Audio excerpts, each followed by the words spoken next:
Dari Gereja Sangga Kelas Surabaya 1062 The Voice of Love. Shalom, selamat pagi kekasih Tuhan. Berjumpa kembali dengan saya Wahyu Widiawati dalam program Bincang Pagi edisi 29 April 2020. Apa kabar kekasih Tuhan? Masih tetap semangat ya, bekerja, belajar dan ibadah dari rumah ya. Tetap bersukacita dan pagi hari ini mengajak kekasih Tuhan kembali untuk belajar bertumbuh dalam kebenaran firman Tuhan lewat program ini. Dan Pendeta Yohanes Manafe dari GPPS Gatotan siap berbagi dengan Anda. Selamat pagi Pak Yohanes. Selamat pagi juga. Apa kabar Pak?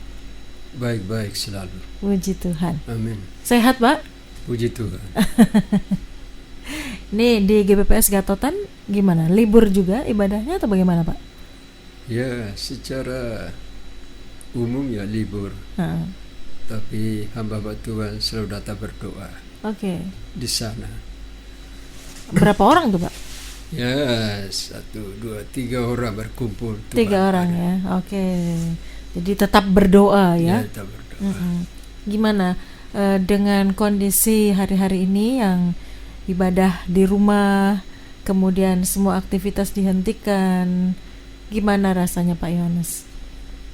Ya, seperti biasa saja karena memang kita biasa beribadah dalam hal bersekutu dengan Tuhan baik secara pribadi maupun secara komunitas. Jadi sebenarnya tidak menjadi masalah dalam hal seperti keadaan sekarang ini. Oke. Jadi biasa ya, sudah biasa beribadah bersama sendiri begitu ya. Jemaat bagaimana Pak? Ya jemaat ya kita hanya bawa dalam doa supaya mereka tetap kuat di dalam Tuhan. Puji Tuhan. Dan sampai hari ini masih eksis ya. Amin. Masih terus semangat untuk memuji Tuhan di rumah masing-masing ya. Puji Tuhan. Baik, pagi hari ini Pak Yohanes tertarik untuk mengangkat satu topik perbincangan tentang keselamatan. Amin. Kenapa tertarik dengan topik ini Pak? Ya karena keselamatan itu adalah bagian kebutuhan mendasar manusia. Sehingga memang harus selalu dibicarakan sebagai esensi dari kehidupan kita, khususnya orang percaya khususnya. Oke, baik. Semua orang berpikir bahwa ketika dia ke gereja, ketika dia rajin beribadah, otomatis diselamatkan. Apakah betul pola pikir seperti itu Pak? Orang diselamatkan pasti ke gereja. Orang diselamatkan pasti ke gereja. Tapi tidak semua orang ke gereja belum tentu ada jaminan keselamatan. Ini dia. Jadi harus jangan kepedean ya. Jadi keselamatan itu diperoleh oleh siapa sebenarnya Pak? Orang yang seperti apa? Keselamatan itu yang dimaksud keselamatan di sini adalah keselamatan yang disebut keselamatan jiwa. Di mana Tuhan Yesus berkata dalam Matius 16 ayat 26, apa gunanya seseorang memiliki seluruh dunia tetapi kehilangan nyawanya. Dan dengan apakah apa digantikan nyawanya? Itu Tuhan Yesus sudah berkata. Berarti penekanan di sini adalah keselamatan jiwa seseorang. Karena bagaimanapun saat ini kita harus sadari bahwa ada kasus yang dihadapi oleh dunia umumnya, di mana kasus virus atau corona. Dan semua dunia berusaha bagaimana menyelamatkan diri dari virus ini yang notabene-nya berakhir dengan kematian. Tapi Alkitab mengatakan bahwa kematian ini bukan sebatas kematian tubuh atau jasmani, tapi yang dimaksud Kristus adalah kematian yang kekal, di mana hubungan dengan keselamatan jiwa seseorang. Sehingga Kristus datang ke dalam dunia tujuannya menyelamatkan manusia dari dosa agar dia diselamatkan dan masuk kerajaan surga. Untuk itu maka keselamatan ini yang dimaksud dengan Kristus adalah keselamatan jiwa seseorang. Oke. supaya dia selamat dan masuk ke dalam kerajaan surga. Pak, tadi Bapak katakan bahwa orang yang sudah diselamatkan pasti ke gereja, tetapi orang ke gereja belum tentu selamat. Ya. Nah, jadi bagaimana kita tahu ketika kita rajin ibadah, datang ke gereja, kita tahu kita udah selamat atau belum gitu? Ya, pada hakikatnya kita tahu Tuhan Yesus sudah mengajar kita bahwa dari buahnya kamu mengenal mereka. Tentu buah yang dimaksud itu adalah hidup dalam kebenaran. Itu salah satu ukuran mengetahui bahwa seseorang punya jaminan keselamatan atau tidak adalah dari buahnya. Dari buahnya? Ya. Oke. Kalau dari buahnya itu contohnya seperti apa? Ya, Kristus, kehidupan Kristus nyata dalam orang tersebut. Seperti kita mengatakan, kita yang percaya kepada Kristus wajib kita hidup seperti Kristus telah hidup. Jadi berarti ukurannya adalah kehidupan Kristus. Menjadi tolak ukur kita mengenal siapa sesungguhnya seseorang atau diri kita. Di dalamnya ada nilai-nilai keselamatan tadi. Untuk itu maka di dalam Alkitab mengajarkan kita bahwa Kristus datang ke dalam dunia tujuannya menyelamatkan orang berdosa.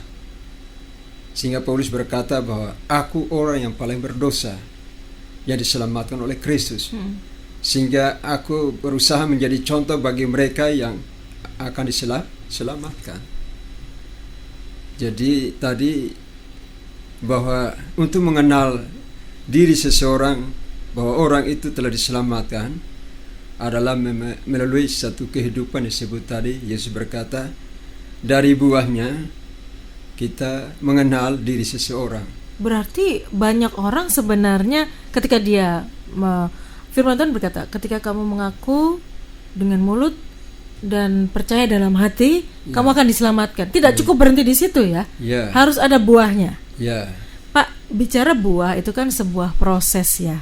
Jadi banyak orang tuh bicara, ya saya masih suka marah, masih suka melakukan hal-hal yang tidak baik. Kan proses Pak menuju kepada seperti Kristus. Bagaimana dengan orang-orang yang ngeles seperti ini? Ada sebenarnya keselamatan itu adalah anugerah. Jadi bukan usaha manusia. Sebab seandainya usaha manusia maka tidak perlu Kristus datang ke dalam dunia, karena di dunia ini banyak atau banyak orang. Maka itu keselamatan itu di dalam Alkitab Roma 10 ayat 9 dan 10 berkata bahwa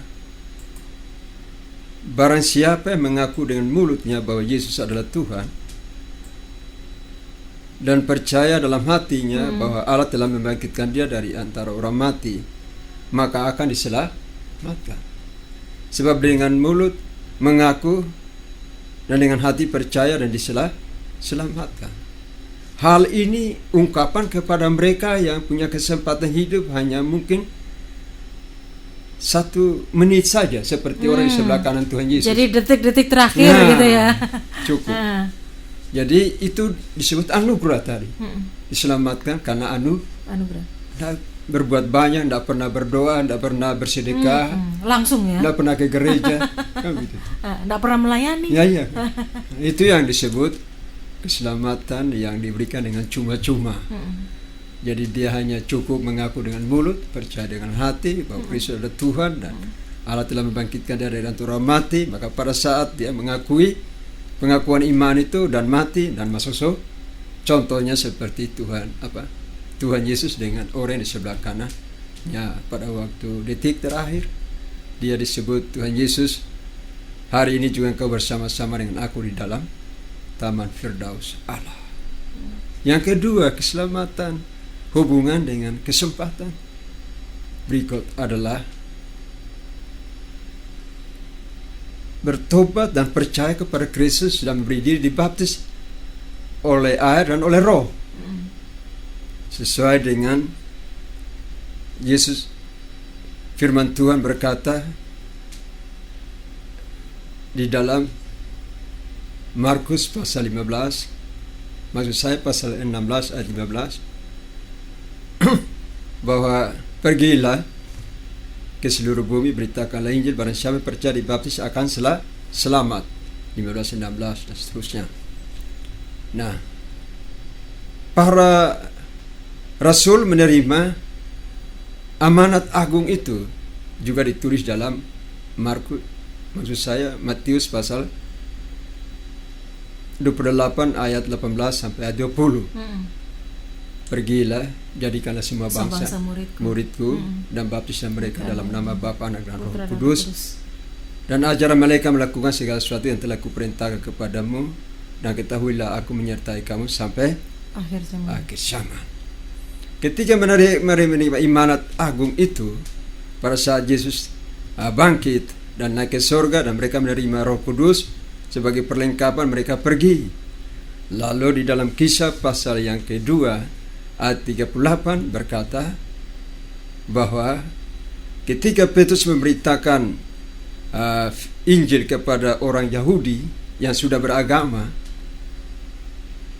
supaya mereka percaya kepada Kristus, maka mereka bertanya, apa yang harus kami lakukan apa yang harus kami lakukan? Lalu Petrus berkata dalam ayat 38, bertobatlah dan hendaklah kamu masing-masing memberi diri dibaptis dalam nama Tuhan Yesus untuk pengampunan dosamu, maka kamu akan menerima Roh Kudus. Demikian pun dalam Kisah 16 ayat yang ke-31 sampai 33, kepala penjara yang bertobat. Paulus berkata ketika kepala penjara bertanya, apa yang harus dia perbuat supaya selamat? Rasul Paulus berkata, percayalah kepada Kristus, engkau dan sisi rumahmu selamat. Dan pada saat itu juga mereka memberi diri dibaptis, dan setelah itu dia menumpangkan tangan, lalu mereka menerima Roh Kudus. Nah, dengan hal ini Roh Kudus memampukan kita tadi untuk proses mengalami buah-buah yang Tuhan maksudkan. Jadi tidak bisa dengan kekuatan kita sendiri ya. Maksudnya dia bilang terima Roh Kudus tadi. Karena itulah penolong yang bisa memampukan kita untuk melakukan apa yang Tuhan perintahkan tadi. Jadi kalau kita walaupun percaya tapi belum menerima baptisan atau kepenuhan roh dalam hidup, maka susah untuk kita melakukan apa yang disebut perintah Tuhan tadi. Susah juga berubah susah, ya. Makanya disebut buah-buah roh. Maka itu untuk buah yang dimaksud dengan Tuhan tadi, buah kebaikan, buah roh tadi, hidup dalam kasih, adalah orang-orang yang menerima baptisan dan dipenuhi oleh Roh Kudus. Dan mereka hidup dalam persekutuan dengan Tuhan. Dengan demikian maka mereka akan mengeluarkan buah. Bagaikan pohon yang kita tanam, kita siram, nanti otomatis buahnya juga akan ada atau akan mengeluarkan buah sesuai dengan umur pohon itu sendiri. Problemnya adalah ada banyak orang kenal Tuhan Yesus, percaya Tuhan Yesus sudah lama nih, puluhan tahun, bahkan mungkin pelayanan di gereja, tetapi buah pertobatannya tidak nampak, Pak. Atau kalau nampak pun sedikit sekali, lebih banyak buahnya itu kecut, tidak bisa dinikmati begitu. Bagaimana dengan hal ini? Ya itu tadi, karena sesuai dengan firman Tuhan dalam Yohanes pasal 15, akulah pokok anggur yang benar. Di luar aku kamu tidak bisa berbuah banyak. Jadi itu hubungan kita dengan Tuhan. Kalau hubungan kita dengan Tuhan itu benar, ya saya mengatakan tadi, pasti ada buah-buah kehidupan yang disebut tadi, buah roh.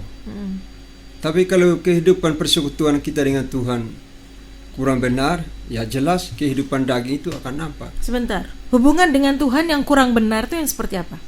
Ya hubungan dengan Tuhan yang kurang benar itu adalah hubungan di mana